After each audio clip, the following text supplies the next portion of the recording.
Ով է Կալիֆորնիայի հայերին խարդախության համար մեղադրող Մեհմեդ Օզը։ Ծագումով թուրք, ամերիկացի քաղաքական գործիչը, որ սերտ կապեր ունի Թայիպ Էրդողանի հետ, մեքենայով հաճախ է պտտվում Լոս Անջելեսի փողոցներում ու իբր հայկական մաֆիա բացահայտում։ Լոս Անջելեսում խնամքի ոլորտում մոտ 3.5 միլիարդ դոլարի խարդախություն է տեղի ունենում։ Դրա զգալի մասը կառավարում է ռուսական եւ հայկական մաֆիան։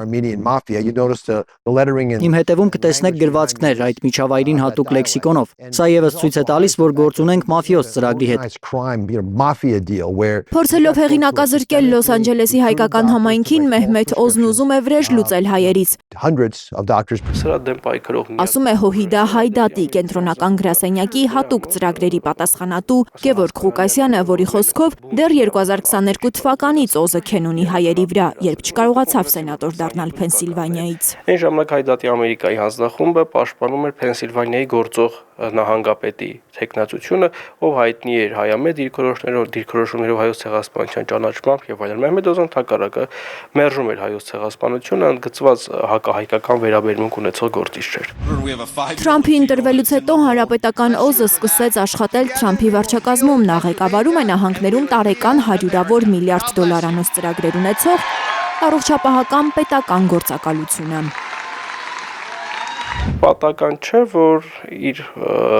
գործունեության դեռևս երևի 1 տարի էլ չկա, որ աշխատում է, բայց թիրախ ընտրեց Ամերիկայի ամենահայահոծ շրջաններից մեկը, Կալիֆորնիայի Լոս Անջելեսի մերձակա այդ քաղաքը եւ փորձեց թիրախ դարձնել հայերին։ Պաշտոնը ստանձնելուն պես Մեհմեդ Օզը սկսեց Լոս Անջելեսում հայկական բիզնեսները վարկաբեկել, հայերին մեղադրելով ամերիկյան պետբյուջեն մսխելու համար, չունենալով որևէ ապացույց։ Սուտ տեղեկություն է տարածում նաև հայկական գրերի մասին, դրանք անվանելով Կյուրիլյան։ Բայց ոչ ամերիկյան հասարակությունը, ոչ էլ քաղաքական շրջանակները այնպես չէ, որ հալաջյուղի պես ընդունում են թուրք-ամերիկացի գործչի անհիմն հայտարարությունները։ Միանգամից հայկական համայնքային կազմակերպությունները գործի անցան, Հայդատի Ամերիկայի եւ Արևմտյան ափի հանձնախումբը եւ Վաշինգտոնի կենտրոնական գրասենյակը ակտիվորեն աշխատանքներ են տանում, որպեսզի հակազդեն Օզին։ Կալիֆորնիայի նահանգապետը մի քանի անգամ է դատապարտել Մեհմեդ Օզի զրպարտությունները հայերի մասին։ Նաև դատական հայց է ներկայացրել նրա դեմ ռասայական խտրականության համար։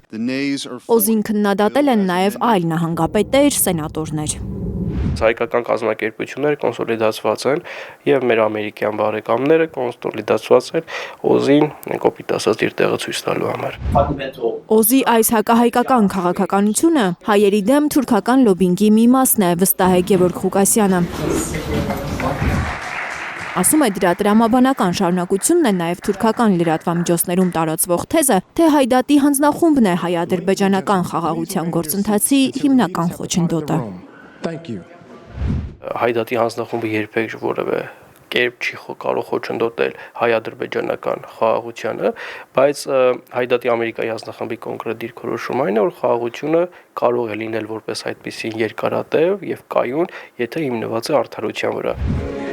Լիլիթ Գասպարյան, Աշոտ Մնոյան, Անի Ղանդիլյան, Հայլուր։ Հայաստանում եւ աշխարհում տեղի ունեցող իրադարձությունների մասին առաջինը իմանալու համար բաժանորդագրվեք մեր ալիքին։ Սեղմեք զանգակը, որ բաց չթողնեք ամենահրատապը, ամենակարևորն ու հետաքրքիրը։